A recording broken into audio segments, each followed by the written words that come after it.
Hey guys, it's Wednesday, January 4th, and this is Newswave. Now, the first thing we're going to talk about today is the new Spider-Man game that's coming out for the PlayStation 4. It's going to be exclusive to the PS4, and it's basically a Sony-owned IP at this point, and that's why it's only coming out on the PS4. And what's happened is, today, a lot of the other Amazing Spider-Man 1 and 2 both got pulled from the digital shops for the different systems. It came off of the PlayStation Store, came off of the Xbox One Store, came off of the Wii U. Strangely enough, it's still on Steam, and it's also able to be purchased for the Xbox 360. The first one is anyway, if you go through the website for Microsoft. And this kind of has a lot of people kind of confused about the whole situation. I believe that the licensing probably ran up at the first of the year. It was probably through 2016 for Activision to own the licensing for Spider-Man. It's now up, and Sony now owns it, so they're either going to rework it and then re-release it on the digital shop if they want to. Maybe they don't even want to, because it looks like they're kind of rebooting the series to be used on the PS4 at this point and their systems. And maybe they don't even want it to be on something like a dying system like the Wii U, obviously, or the Xbox One as competition. They may not care as much about Steam. It's also very possible, if you're looking forward to this Spider-Man game on the PS4, IMDB, there was an update for the game, and we've seen some things kind of pop up on IMDB that have kind of come true. So it's interesting to see this description come up. This is for the new PS4 Spider-Man game that's probably going to release in 2017, probably around the time of the movie, because that's when obviously interest in Spider-Man will be at its highest. So it's very easy to release a game around the time of the movie just to pick up extra sales that way. So this was seen on IMDb. It has been removed since, so it's hard to say if it's real or not, but there have been times, like I said, in the past where IMDb stuff has kind of come true. There was details on like the first Guardians of the Galaxy, a few others that did come true. But check this out. I'll show you guys here on the screen, and it gives us kind of a quick synopsis of what to expect from the game. It says Spider-Man must fight the terrifying foe Green Goblin as he contends with his usual life of being a married man. That's interesting. With a daughter, but when the Goblin hatches a sinister plan, can Spidey save his family and himself? So this will explore kind of I would assume, an older Spider-Man that is now married, has a daughter. I know there have been times in the comics where he has been married with a daughter. There's one series called Renew Your Vows. It was done by Dan Slott, and he actually gave us basically a married Spider-Man, or married Peter Parker, with his daughter Annie Parker, and it was pretty cool to see him that way. I wouldn't mind this game going in that direction because it's unique and it's different than what we're used to, which is obviously him in college and, trying to be a photographer along with being a younger Spider-Man. I think this would be really neat, though, to see a different dynamic with Spider-Man. Green Goblin, of course, we've seen it. We've lived it at this point with all the different video games of Spider-Man, but this could be a different take on Spider-Man versus Green Goblin. I'm excited if this is true, only because it's different. But we'll see. It looks like now that the licensing is all changed around, Sony will move forward with this game. Probably more in the press. We'll probably see more screenshots and hopefully more information about the plot. And the next couple things I'm going to tell you guys about is to be taken as rumor, because Nintendo has said nothing. But Laura Kate Dale, who has basically been leaking a lot of these rumors and, saying from inside sources, has come out and said a couple things now. So the big one is that Beyond Good and Evil 2 will be a timed exclusive for the Switch. It's going to be a timed exclusive for 1 year, so for 12 months, and we are expecting to see it at the end of the presser on January 12th. It will be kind of one of the things that helps close the show out. And it's interesting to note that this will actually be a timed exclusive for the Switch and then move to things like the PC, PS4, Xbox One maybe, but it looks like it will leave the Switch after it's had its fair share of sales there as an exclusive. Laura also mentioned that the new game, the Raving Rabbids game, is actually going to be called Rabbids Kingdom Battle.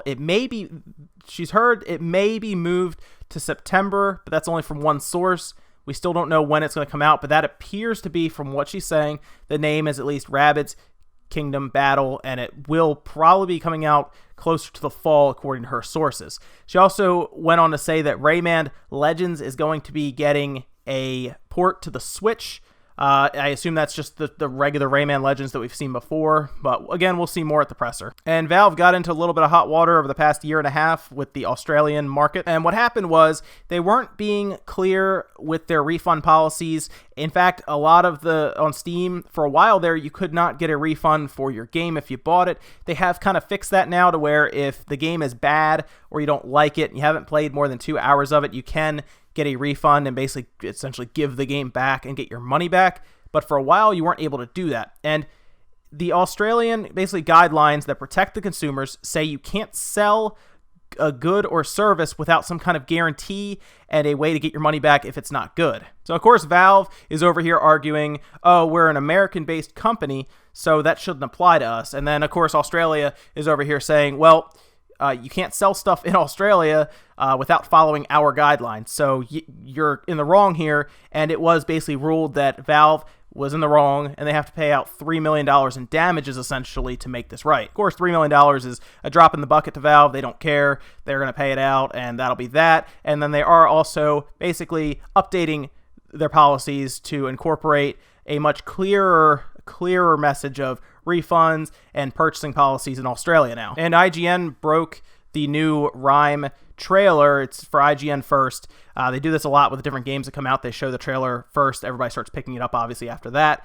But IGN showed this trailer. We talked about Rime before. It was originally going to only come to the PlayStation.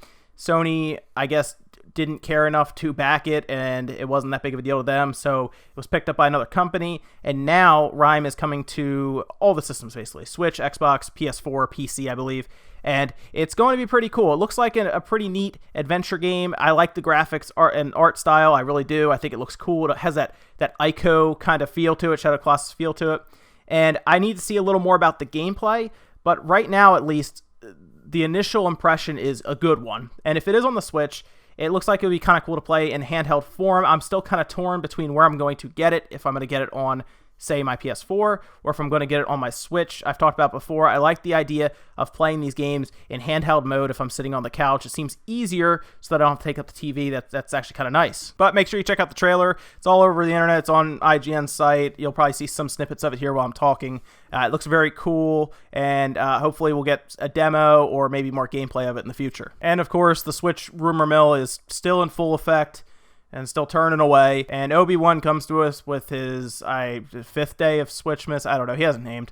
But he comes to us with a new rumor, essentially, for the Switch. And the new rumor is that Shin Megami is coming to the Switch in the form of a new Shin Megami game. And actually, I don't think this is really a big surprise. We've had other Shin Megami games even on the Wii U and stuff. So they have backed Nintendo systems in the past. I actually would have been more shocked if it wasn't coming to the Switch.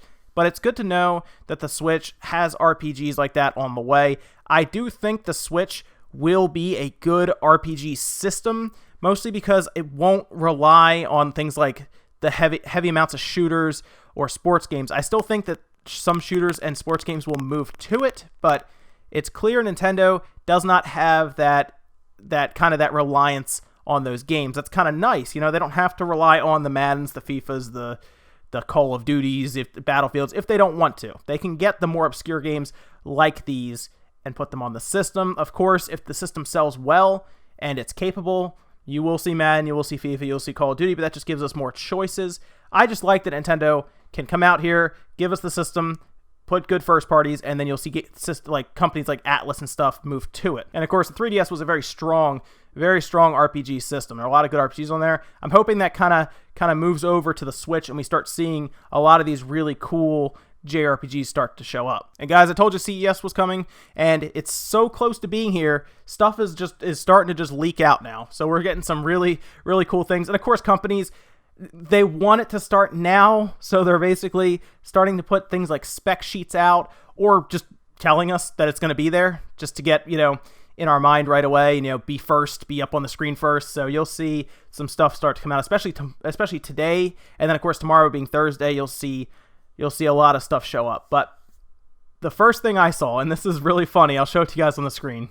This is the Acer 21X Predator, and it is a monster. By monster, I mean it weighs about 20 pounds. Like, no joke, it's like a 20-pound laptop. That is a very heavy laptop. It's huge, too. I mean, look at this. I will say, though, the size, they do not sacrifice features or anything. It is that big because it has that much stuff packed into it. So check this out. It has a 21-inch screen, which is, again, very, very large for a laptop. It's actually curved, too, so it's the only laptop I've ever seen. It might be the first that has a curved LCD screen. It's rolling with a 2560 by 1080 resolution with a 21:9 aspect ratio, which is interesting as well.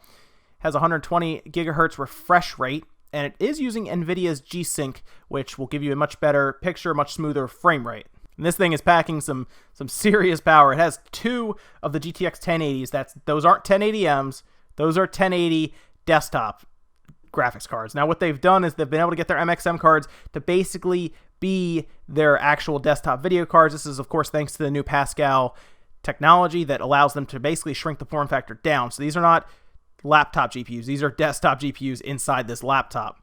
Also has an i7-7820HK, which is overclockable. And this laptop is so big, you can put up to 5 solid-state drives in there. You can put 5 disk drives in there. That's ridiculous. Also has 5 system fans and 9 heat pipes, because why not? I do like the fact that it has a mechanical keyboard. I think that's really cool because most laptops, of course, have like the mushy kind of keyboards. I like the idea of a mechanical clicky keyboard. I think that's really good if you're playing games. Obviously, you'll get better keystrokes when you're typing as well. And look at the back of this thing. You notice something weird there? It uses 2 power supplies. You need to plug 2 power supplies into the back and then into the wall. Oh, and each one of those power supplies is 300 watts. So this thing is pulling insane amounts of power. Of course, it has 2 1080s, has a beast of an i7, huge screen. All of this makes sense. It's also running 64 gigs of DDR4 RAM. So this thing is insane. It is an expensive laptop, though. It's $9,000. It's $8,999 to be precise, because that dollar actually matters when you get up there.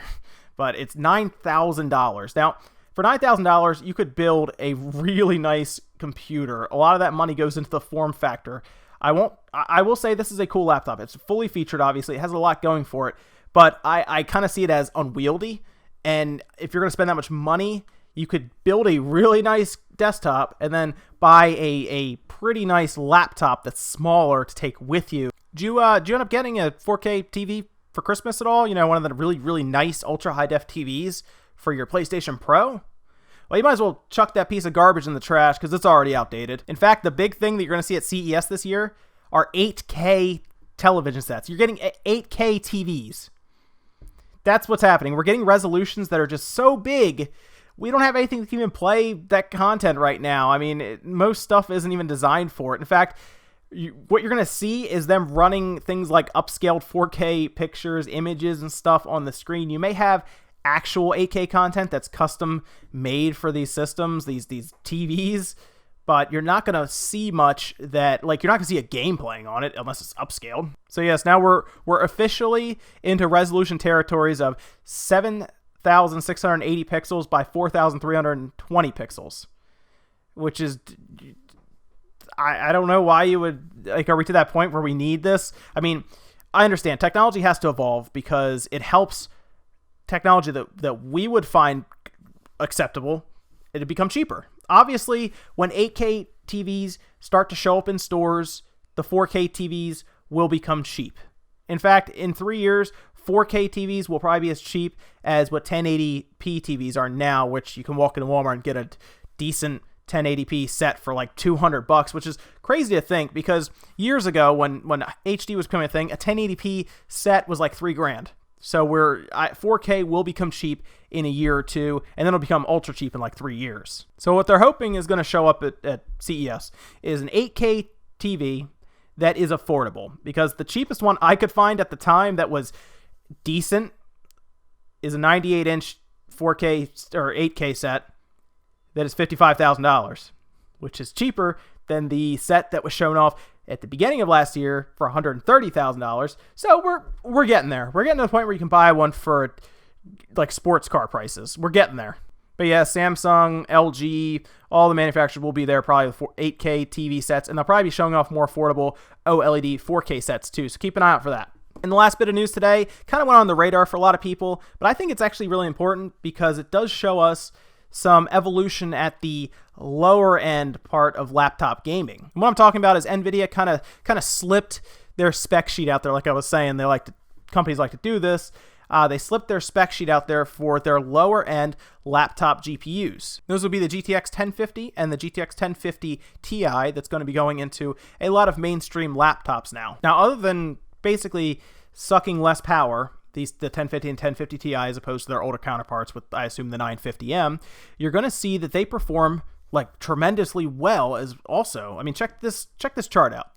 you're going to see here, it plays games like GTA 5, like Fallout 4, well. I mean, just the base 1050 pulls 70 frames at very high settings for Grand Theft Auto 5's benchmark. And these are all set at 1080p, and most of the 1050s that are equipped in laptops are probably going to come with that. Some of them may even have lower resolution screens in like the 1024 or 768. I guess it'd be 768 for widescreen, and you will see that. But I mean, all of these games are very playable. They're all above 30 frames. They're all in the 40s to 50s, and like I said, GTA 5's in the 70s.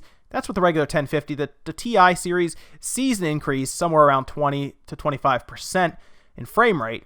And this is awesome because, I mean, we have not had good, affordable gaming on laptops forever. I mean, this is it, because these are going to start showing up in laptops that are probably under $800. I would say these are going to start showing up in like $700 laptops, which is insane. They'll probably be paired with things like i3s, i5s, and a 1050, GTX 1050. And that's tremendous, because to have a decent gaming laptop, you usually spend $1,000 or more, and you'd get okay performance. But with the new innovation of Pascal and their ability to put actual desktop grade video cards now in laptops is really going to change the way laptops operate as gaming devices. Keep in mind, these are all NVIDIA's benchmarks. We still don't have any actual real world benchmarks with these. I'm sure they will be tested like crazy after CES, when I assume you start seeing laptops really ship out to the mainstream with these video cards in them, and then people will just obviously run them into the ground with tests. So we'll see real world benchmarks then. We may even see some stuff at CES where people can kind of walk up, do hands-on. I'm sure there'll be plenty of video footage out there. So I'll keep you guys up to date on this 1050 situation, because this could be big for a lot of people looking for an affordable way to game kind of on the go with their laptop. And that's it for Newswave today, guys. Make sure you comment, like, subscribe, all that good stuff. Hit the little bell down there at the bottom of the video, subscribe bell, and you'll be alerted to any new Newswaves that come out. Of course, they all come out 10 a.m. every weekday, and then of course any other videos I do, you'll be alerted as well. So make sure you keep updated on my Twitter as well, at SpawnWaveMedia, and I will see you guys next time.